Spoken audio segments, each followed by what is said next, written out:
अपने ससुराल एसके राज recording studio शानदार प्रस्तुति। शिव नारायण शिव नारायण शिव नारायण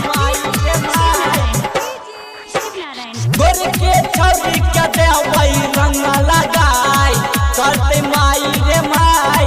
गोर के छवि के देवई रंग लगाई करते माई रे माई। होली में देवई लहंगा हम भी जाई करते माई रे माई। गोर के छवि के देवई रंग लगाई। होली में मन करे चहर चहर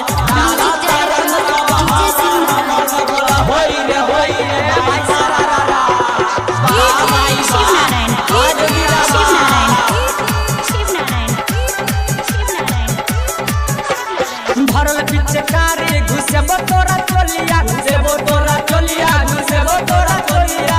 जौवन से जौवन मिलाए अहाँ ऊपर से करबो चढ़ाए करते रे माई रे माई। गोर की छौरी के दहन रंग लगाए करते माई रे माई। होली में देवै लहंगा हम भी जाए करते माई रे माई। करके भी छौरी के दहन उजरा लगाए। भौजी के बहिन के छोटे छोटे चोली में रंग देबै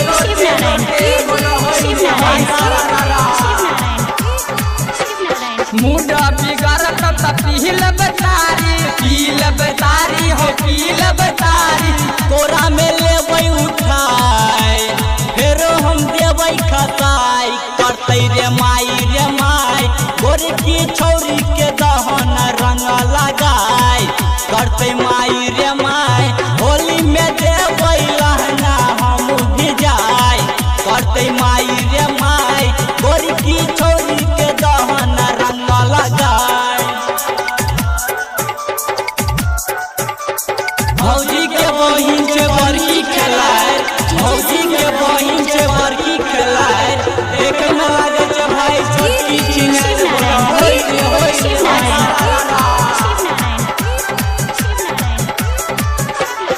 अमर बिहारी के रेंग जतो गालिया के रेंग जतो गालिया।